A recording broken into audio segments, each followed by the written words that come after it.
Subscribe कीजिए और देखते रहिए हर दिन एक हिला देने वाली हॉरर स्टोरी। बेल आइकन को प्रेस करना ना भूलें।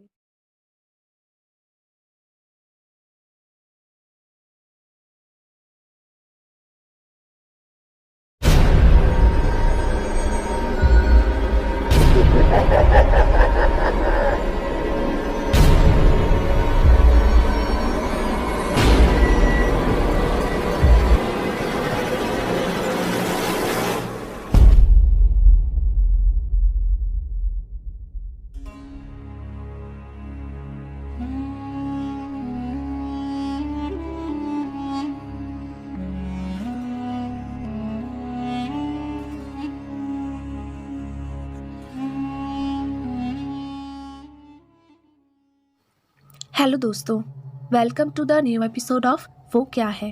तमाम वीडियो अपडेट्स के लिए हमारे चैनल को सब्सक्राइब करके बेल नोटिफिकेशन को ऑन कर दें। तो आइए सुनते हैं आज किसी की ज़िंदगी पर बीती एक सच्ची और नाकाबिले यकीन कहानी, उसी शख्स की ज़ुबानी। ये कहानी है मेरे अब्बू के मौत के करीब 8 साल पहले की। दूसरे दिनों की तरह ही उस दिन भी दोपहर के वक्त मैं स्कूल से लौटकर हमारे घर के सामने वाले मैदान में खेल रहा था अपने दोस्तों के साथ। अचानक मैंने देखा कि कुछ लोग मेरे अब्बू को लेकर हमारे घर की तरफ आ रहे हैं और देखते ही देखते मेरे आंखों के सामने ही वो लोग मेरे अब्बू को लेकर हमारे घर के अंदर चले गए। हैरानी की बात तो ये थी कि अब्बू की सफ़ेद शर्ट खून से पूरी तरह से लाल हो चुकी थी। मैं दौड़ते हुए हमारे घर के अंदर जा पहुंचा। अब्बू को ऐसी हालात में देखकर मेरे तो हाथ पैर पूरी तरह से ठंडे पड़ चुके थे।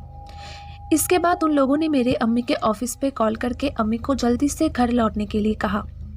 अम्मी की ऑफिस हमारे घर से बस 5 मिनट की दूरी पर ही मौजूद था, इसलिए अम्मी जल्दी ही घर लौट आई। एम्बुलेंस को भी बहुत पहले ही बुला चुके थे वो लोग, इसलिए अम्मी के घर लौटने के फौरन बाद ही एम्बुलेंस भी हमारे घर के सामने आ पहुंची और उसी वक्त जल्दी से अब्बू को एम्बुलेंस में सुलाकर पास के एक मेडिकल कॉलेज में ले जाया गया। मुझे घर पर अकेला छोड़कर ही मेरे अम्मी, भाईजान और आपा भी एम्बुलेंस में बैठकर अब्बू को लेकर मेडिकल कॉलेज की ओर रवाना हो गए। मुझे बहुत डर लग रहा था। घर पर मैं बिल्कुल अकेला था। टेंशन से मेरे हाथ पैर ठंडे हो गए थे। मुझे अब्बू के लिए बहुत ही रोना आ रहा था। इसीलिए कमरे में बैठकर मैं इंतज़ार करने लगा कि कब वो लोग मेडिकल कॉलेज से लौट कर आएंगे और कहेंगे कि मेरे अब्बू अब बिल्कुल ठीक है। ऐसे ही करीब 3-4 घंटे बीत गए। 4 घंटे के बाद अचानक मैंने देखा कि वो एम्बुलेंस फिर से हमारे घर के सामने आकर रुक गई और उसमें से मेरे अम्मी, भाईजान और आपा भी उतर गए। मैंने सोचा कि शायद उन्होंने अब्बू को हॉस्पिटल में सही सलामत एडमिट करवा दिया है और अब वो अल्लाह ताला की रहमत से जल्दी ही ठीक हो जाएंगे। लेकिन हैरानी तो मुझे तब हुई जब मैंने देखा कि अम्मी, भाईजान और आपा के उतरने के बाद उस एम्बुलेंस से अब्बू को भी उतारा गया। मैंने देखा कि एम्बुलेंस के सामने खड़े होकर सब लोग रो रहे हैं। अम्मी पूरी तरह से टूट चुकी थी और इसीलिए भाईजान और आपा मेरे अम्मी को पकड़कर खड़े हुए थे।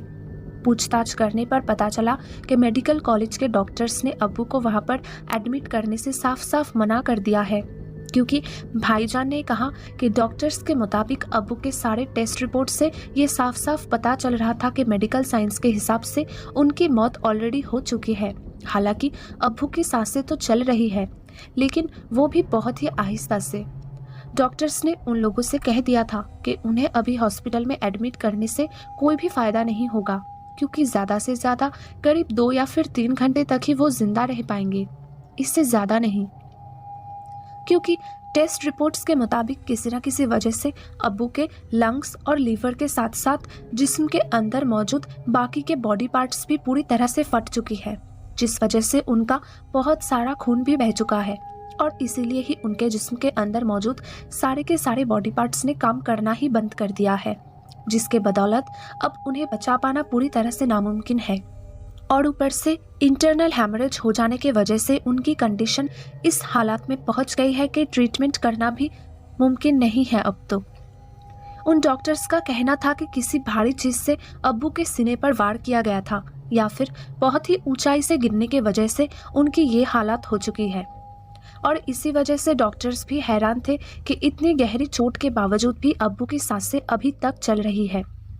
लेकिन फिर भी उन्होंने साफ साफ कह दिया था कि जैसे कि अब्बू की हालत पूरी तरह से खराब हो चुकी है, इसलिए ऐसे पेशेंट को एडमिट करवाने लायक जगह भी उनके हॉस्पिटल में नहीं है और इसी वजह से उन लोगों ने अब्बू को वापस घर भेज दिया। उस दौरान मैं क्लास 9 में पढ़ता था और वो हादसा आज तक मुझे याद है और आज भी जब मुझे वो हादसा याद आता है तो मेरे रोंगटे खड़े हो जाते हैं। मुझे याद है कि हमारे घर के सामने भीड़ जमा हो चुकी थी। घर के सारे लोग चीख चीख कर रो रहे थे। हमारे सारे रिश्तेदार भी आ चुके थे। यहाँ तक कि अब्बू के लाश को कहाँ पर दफनाया जाएगा इसका भी फैसला हो चुका था। लेकिन मुझसे ये सब बर्दाश्त ही नहीं हो रहा था। इसी बीच हमारे घर पर एक मौलवी साहब को लाया गया अब्बू का तौबा करवाने के लिए। मुझे अच्छी तरह से याद है कि उस वक्त रो रो कर अम्मी और आपा की हालत पूरी तरह से खराब हो चुकी थी। कुछ देर बाद मौलवी साहब ने सिर्फ मेरे भाईजान, अम्मी, आपा और मुझे उस कमरे के अंदर आने के लिए कहा जिस कमरे में अब्बू सोए हुए थे और फिर इसके बाद मौलवी साहब ने उस कमरे के दरवाजे को अंदर से बंद कर दिया। इसके बाद मौलवी साहब ने हमारे पास आकर बहुत ही धीमी आवाज़ में हम लोगों से कहा, अगर मुझे एक आखिरी मौका दिया जाए तो मैं कोशिश कर सकता हूँ। मुझे पूरा यकीन है कि आपके शौहर को अभी भी ठीक और दुरुस्त किया जा सकता है। अभी भी देर नहीं हुई है। मुझे आप लोग बस एक मौका दीजिए ताकि मैं इस काम को अंजाम दे सकूं। अब बाकी सब अल्लाह के हाथ में है। दुआ कीजिए ताकि अल्लाह ताला की रहमत से मैं उन्हें ठीक करने में कामयाब हो सकूं। और जब मौलवी साहब ने हमसे ये बात कही तब वक्त ज़ाया ना करते हुए हमने भी उसी वक्त उन्हें मंजूरी दे दी, क्योंकि हमारे लिए अब्बू की ज़िंदगी ज़्यादा मायने रखती है। इसके बाद मौलवी साहब ने अम्मी से कहा कि उन्हें 7 रंगों के 7 अलहदा-अलहदा धागे चाहिए। फिर हमने 7 धागों का इंतज़ाम करके उन धागों को मौलवी साहब के हाथों में दिया। इसके बाद मौलवी साहब ने हम सबको उस कमरे से बाहर जाकर इंतज़ार करने के लिए कहा और फिर हमारे उस कमरे के बाहर आते ही उन्होंने उस कमरे के दरवाजे को अंदर से बंद कर दिया। हम सब लोग बाहर खड़े होकर अब्बू के ठीक हो जाने के लिए अल्लाह से दुआ कर रहे थे। उस दौरान हम लोग कितने परेशान थे ये बयां कर पाना नामुमकिन है। हम लोगों को तो पता भी नहीं था कि कमरे के अंदर आखिर हो क्या रहा है। यहाँ तक कि हमें तो ये भी नहीं मालूम था कि अभी तक अब्बू जिंदा भी है या नहीं। डॉक्टर्स ने साफ साफ कह दिया था कि अब्बू की सांसें 2-3 घंटों तक ही चल पाएगी। इसीलिए 2-3 घंटे बीत जाने के बाद हमें और भी डर लगने लगा। करीब 3 घंटे बाद मौलवी साहब ने हमारे आंखों के सामने दरवाज़ा खोला और सबसे अजीब बात तो ये थी कि दरवाज़ा खोलते वक्त उनके चेहरे पर एक अजीब सी मुस्कुराहट नजर आ रही थी हमें। जब हम लोगों ने उनसे अब्बू के बारे में पूछा तब उन्होंने हमसे कहा, अल्हम्दुलिल्लाह, उनके सर से मुसीबत पूरी तरह से टल चुकी है। अब वो पूरी तरह से ठीक है। मौलवी साहब के मुंह से ये बात सुनकर हम लोगों को तो अपने कानों पर यकीन ही नहीं आ रहा था। फिर जब मैंने दौड़ते हुए कमरे के अंदर जाने की कोशिश की तब उसी वक्त मौलवी साहब ने उस कमरे के बाहर मौजूद सारे लोगों से कहा, सिर्फ उनके बीवी और बच्चों को ही इस कमरे के अंदर जाने की इजाज़त है और कोई भी अंदर नहीं आएगा। इसके बाद मौलवी साहब के साथ मैं, अम्मी, भाईजान और आपा उस कमरे के अंदर गए अब्बू को देखने के लिए। कमरे के अंदर जाते ही मैंने देखा कि अब्बू की आंखें खुली हुई है और हम लोगों को देखते ही उनके चेहरे पर मुस्कुराहट आ गई। उन्होंने धीमी आवाज़ में अम्मी से कहा, मुझे बहुत भूख लगी है, कुछ खाने के लिए लाओ। बहुत खून बह जाने की वजह से अब्बू काफ़ी कमज़ोर हो गए थे। अब्बू को खाना खिलाने के बाद मौलवी साहब हमारे घर के पीछे मौजूद एक दरख्त के पास जा पहुँचे। उस दरख्त पर चढ़ने के बाद मौलवी साहब वहाँ कुछ ढूंढने लगे। ऐसे ही कुछ देर तक ढूंढने के बाद उन्हें वो चीज़ मिल भी गई और फिर उसके बाद उस चीज़ को लेकर मौलवी साहब दरख्त से नीचे उतर गए। लेकिन नीचे उतरने के बाद वो सीधा जाकर हमारे रसोई के छत पर गए और फिर कुछ देर बाद वहाँ से कुछ कपड़े वगैरह लेकर वो छत से नीचे उतर गए। उस कपड़े के अंदर से हमें एक चिड़िया की लाश मिली जिसके सिर को काट दिया गया था।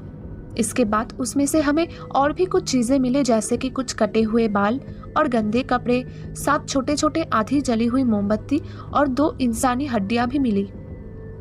इन सब चीज़ों को देखकर हमारे साथ साथ वहाँ मौजूद सारे लोग हैरान रह गए। इसके बाद मौलवी साहब ने कहा, मुझे नहाने के लिए थोड़ा गर्म पानी चाहिए। नहाने के बाद मैं आप लोगों को सब कुछ बताऊंगा। फिर हमने भी उनके नहाने के लिए पानी वगैरह गर्म करके सारा इंतज़ाम कर दिया। नहाने के बाद मौलवी साहब ने फिर से सिर्फ हम चारों को यानी कि अम्मी, भाईजान, आपा और मुझे उस कमरे में आने के लिए कहा जहां अब्बू सोए हुए थे, और फिर से उन्होंने उस कमरे के दरवाजे को अंदर से बंद कर दिया। लेकिन इसके बाद मौलवी साहब ने हम लोगों से जो कुछ भी कहा उसके बारे में हमने कभी सोचा भी न था। उन्होंने कहा कि अब्बू के ऊपर किसी ने काला जादू वगैरह किया था और पिछली रात को किसी ने हमारे रसोई के छत पर आकर अब्बू के नाम लेकर उस चिड़िया के सिर को उसके जिस्म से अलग करके उसे वहीं पर छोड़कर चला गया था, ताकि आज सुबह अब्बू के साथ ये सब हो और उनकी जान चली जाए। बाद में मौलवी साहब ने ये भी कहा था कि इस काले जादू को अंजाम देने के पीछे हमारा ही कोई रिश्तेदार जिम्मेदार है, और इसी वजह से ही वो हम चारों के अलावा किसी और को अब्बू के कमरे के अंदर आने नहीं दे रहे थे। इसके बाद भी 2 दफ़ा उस रिश्तेदार ने काले जादू की मदद से हमारा नुकसान करने की कोशिश की थी। लेकिन पहला हादसा मुझे आज भी पूरी तरह से याद है, क्योंकि उस टाइम पर मैंने खुद महसूस किया था कि काला जादू कितना खतरनाक हो सकता है। ये तब की बात है जब मैं क्लास 8 में पढ़ता था। हम लोग 2003 में एक नए घर में शिफ्ट हुए थे। कहने को तो वो एक अपार्टमेंट था। अपार्टमेंट में एक लोहे की सीढ़ी थी जो एकदम ग्राउंड फ्लोर से यानी कि एकदम नीचे वाले फ्लोर से सीधा दूसरे फ्लोर पे से गुजरते हुए छत तक जाती थी। यानी कि नीचे से लेकर छत तक एक ही लंबी सी सीढ़ी थी, जैसा कि दूसरे घरों में और अपार्टमेंट में होती है आमतौर पर। उस अपार्टमेंट के चौथे मंजिल के एक फ्लैट पे हम लोग शिफ्ट हुए, और चौथे फ्लोर पे हमारे फ्लैट को लेकर टोटल 3 फ्लैट थी। हमारे फ्लैट पे शिफ्ट होने के कुछ ही दिनों पहले उस अपार्टमेंट के जो मालिक थे उनके अम्मी की मौत हो चुकी थी, और सारे अजीबोगरीब हादसे उसके ठीक 3 से 4 महीने बाद से ही शुरू हुई। चौथे फ्लोर पे हमारे साथ साथ जितने भी लोग रहते थे उन सबको हर रोज़ देर रात को ऊपर से किसी के कूदने की आवाज़ आने लगी, मानो कोई रात को छत पर कूदता हो। ये आवाज़ खास करके रात के 1 बजे के बाद ही आना शुरू होता था। धीरे धीरे ये परेशानी बढ़ती चली गई। कूदने के साथ साथ रोने की आवाज़ या फिर अजीब और दिल दहला देने वाली हंसी की आवाज़ भी आने लगी। पहली दफ़ा तो ये सब आवाज़ें सिर्फ चौथे फ्लोर पे रहने वाले लोगों को ही सुनाई देता था, लेकिन कुछ ही हफ्तों में पूरे अपार्टमेंट में इस चीज़ की दहशत फैल गई। एक दिन रात को मेरे फूफी के बेटे छत पर अकेले गए थे फ़ोन पे किसी के साथ बात करने के लिए। छत पे मौजूद पानी के टैंक के पास ही खड़े होकर वो फ़ोन पर बात कर रहे थे। अचानक किसी ने उसके कान पे आके ज़ोरों से चिल्लाकर कहा, इतनी रात को छत पे क्या कर रहे हो? फिर भाईजान घबरा के पीछे मुड़ते ही उन्होंने देखा कि पीछे कोई भी नहीं है। डर के मारे भाईजान दौड़ते हुए भाग आते हैं, और उसके दूसरे ही दिन वो हम सबको छत पे जाने से मना करते हैं। इसके कुछ दिनों बाद मैं एक दिन देर रात तक पढ़ाई कर रहा था। एग्ज़ाम्स पास था, इसलिए पढ़ाई करते करते रात के कब 2 बज गए मुझे पता ही नहीं चला। अचानक छत से वैसे ही दिल दहला देने वाली आवाज़ें आनी शुरू हो गई। मेरी अम्मी भी मेरे पास बैठी हुई थी। वो सारी डरावनी आवाज़ें आते ही अम्मी जल्दी से कमरे की सारी रोशनियों को बुझाकर मुझे लेकर बिस्तर पे सो गई।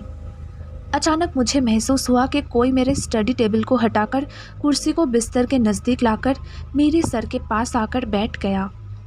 मुझे इतना खौफ आ रहा था कि क्या कहूँ। डर के मारे मैं और अम्मी एक दूसरे को पकड़कर आयतुल कुर्सी पढ़ने लगे। उठकर कमरे में रोशनी करने की भी हिम्मत से हो नहीं रही थी हम में से किसी को भी। बहुत देर बाद जब अम्मी ने उठकर कमरे की सारी लाइट्स को ऑन किया, तब हमने देखा कि कुर्सी अपनी जगह सही सलामत है।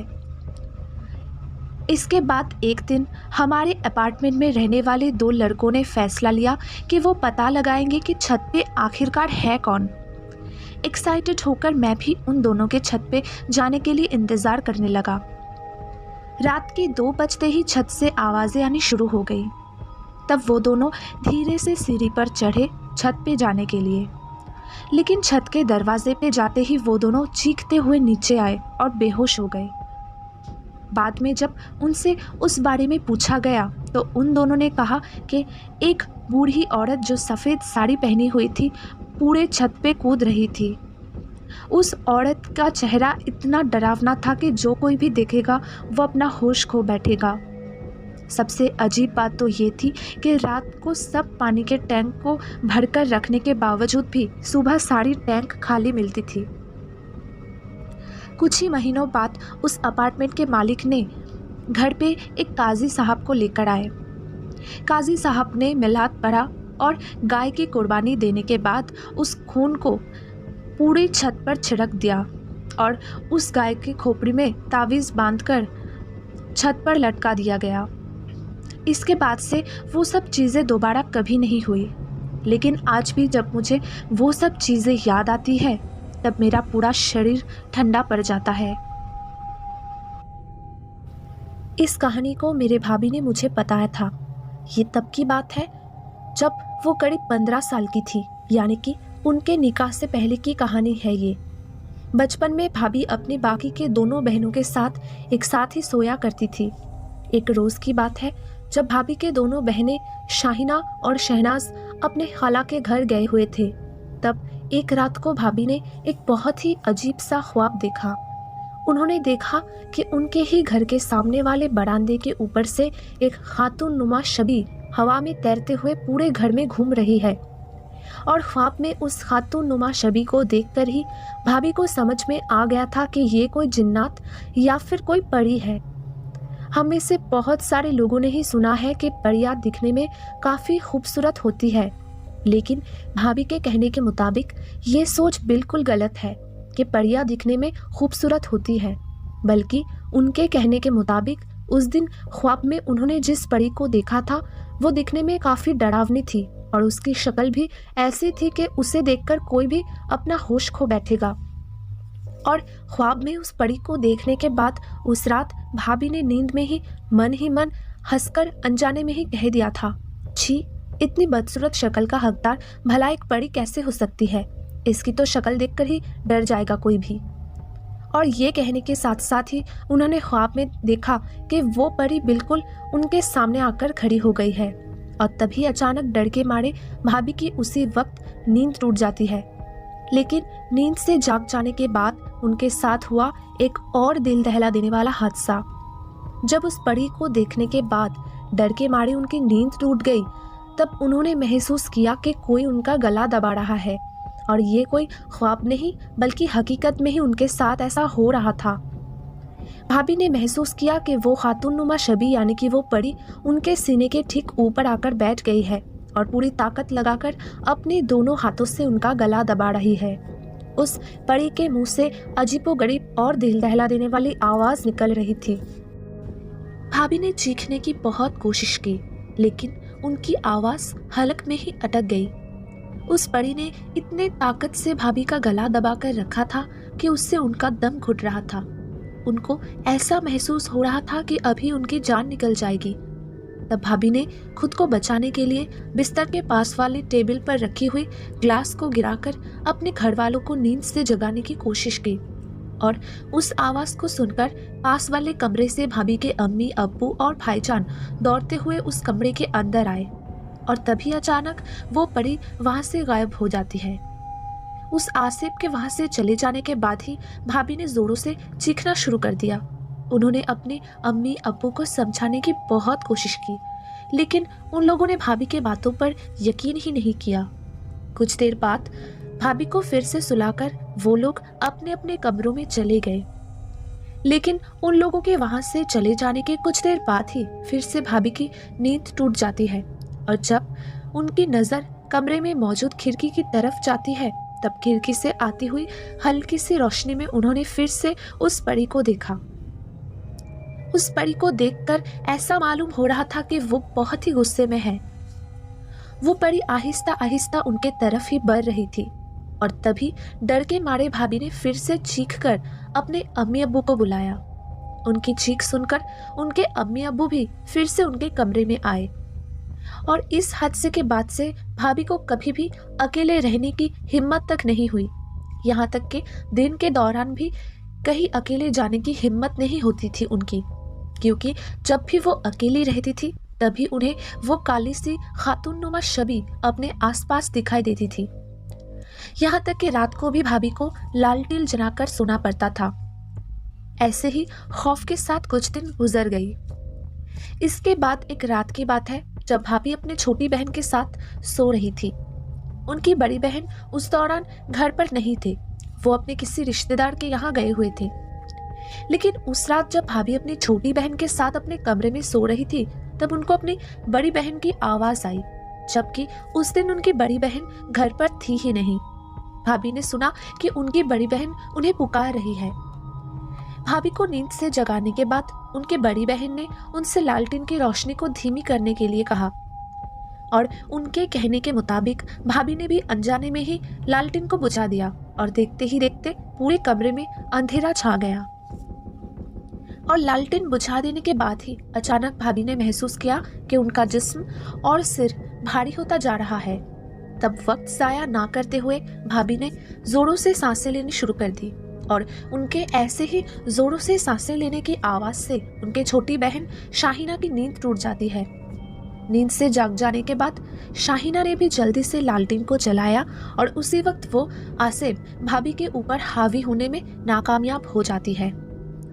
लालटेन को जलाने के बाद शाहीना ने भाभी से पूछा, क्या हुआ आपा, आपने लालटेन क्यों बुझा दी थी? तब भाभी ने भी जवाब में अपनी बहन से कहा, अभी अभी तो आपा आई थी कमरे में, उन्होंने ही मुझे लालटेन को बुझाने के लिए कहा। भाभी के मुंह से ये बात सुनकर उनकी छोटी बहन शाहीना को तो बहुत अजीब लगा। उसने भी तब जवाब में भाभी से कहा, बड़ी आपा तो घर पर है ही नहीं, आपने उनको कहाँ पर देखा? तब भाभी को भी याद आया कि सच में ही उनकी बड़ी बहन घर पर है ही नहीं, वो दूर के किसी रिश्तेदार के यहाँ गई हुई थी। और तभी अचानक उन लोगों को घर के बाहर से किसी के रोने की अजीबोगरीब आवाज़ें सुनाई देने लगी। डर के मारे भाभी ने भी चीखना शुरू कर दिया। भाभी की चीख सुनकर उनके अम्मी अब्बू जब भाभी के कमरे में आए, तब उनको भी घर के बाहर से किसी के खौफनाक तरीके से रोने की आवाज़ सुनाई देने लगी। अजीब बात तो ये थी कि वो आवाज़ रुकने का नाम ही नहीं ले रही थी और आहिस्ता आहिस्ता बढ़ती ही चली जा रही थी। उस आवाज को सुनकर भाभी की दादी भी उस कमरे में आई, ये पता लगाने के लिए कि इतनी देर रात को आखिर कौन ऐसे रो रहा है। जैसे कि दादी बहुत ही बुजुर्ग थी, इसलिए जिन, भूत और परियों के बारे में उन्हें बहुत कुछ मालूम था और वो इन सब चीजों में यकीन भी रखते थे। हालांकि उनको इन चीजों से डर नहीं लगता था। जब भाभी के कमरे में आने के बाद घर के बाहर से आने वाली उस रोने की आवाज को सुनकर दादी को इल्म हुआ कि यह किसी इंसान का काम है ही नहीं, तब दादी ने भी ऊंची आवाज में कहा, कौन है तू, चली जा यहाँ से, इसी वक्त यहाँ से चली जा। लेकिन बाहर बैठी उस मखलूक ने दादी के बातों का कोई भी जवाब नहीं दिया, बल्कि दादी की आवाज सुनकर उसने और भी ऊंची आवाज में रोना शुरू कर दिया। तब दादी ने फिर से कहा, अभी तक तू यहीं पर मौजूद है, मैंने कहा ना यहाँ से चली जा, नहीं तो तेरी खैर नहीं। लेकिन इससे भी कोई फायदा ना हुआ और उस मखलूक ने और भी ऊंची आवाज में रोना शुरू कर दिया। इसके बाद भी कई दफा दादी ने उस मखलूक को वहां से जाने के लिए कहने लगी, लेकिन फिर भी वो मखलूक वहीं पर बैठकर रोने लगी। मजबूरन दादी ने भाभी की भाईजान और छोटी बहन के हाथ में डंडा देकर घर से बाहर जाकर ये पता लगाने के लिए कहा कि आखिर वो खौफनाक आवाज आ कहां से रही है। फिर जब वो दोनों घर से बाहर निकलकर इधर उधर ढूंढ रहे थे, तब उनको वहां पर एक काली बिल्ली बैठी हुई नजर आई और जब उन दोनों ने उस बिल्ली के पास जाने की कोशिश की, तब उस बिल्ली ने खौफनाक आवाज से निकालनी शुरू कर दी। मजबूरन उन दोनों ने उस बिल्ली को डंडे दिखाकर वहां से भगा दिया और उसके बाद उस रात को फिर से कोई परेशानी नहीं हुई। उस रात को घर के सब लोग भाभी के साथ भाभी के कमरे में ही सो गए थे। दूसरे दिन भाभी के अब्बू एक पहुंचे हुए इमाम साहब को घर पर ले आए इस परेशानी का हल ढूंढने के लिए।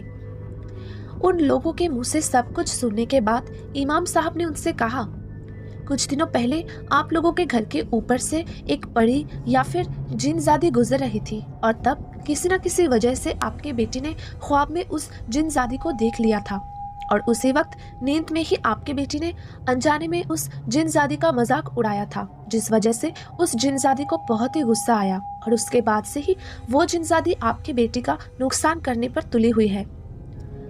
उसे बस मौके का इंतजार है और जिस दिन उसे मौका मिल जाएगा वो आपके बेटी को चांद से मार डालेगी। इसके बाद इमाम साहब ने कुरान शरीफ से कुछ आयत पढ़कर भाभी के सिर पर पाक पानी छिड़क दी और फिर इसके बाद उन्होंने भाभी के घर को भी चारों तरफ से सूरा पढ़कर और पाक पानी छिड़क कर बंद कर दिया। उस दिन के बाद से फिर कभी भी उस परी या फिर जिनजादी ने भाभी को परेशान नहीं किया और अल्लाह ताला की रहमत से अभी तक वो खैरियत से ही है।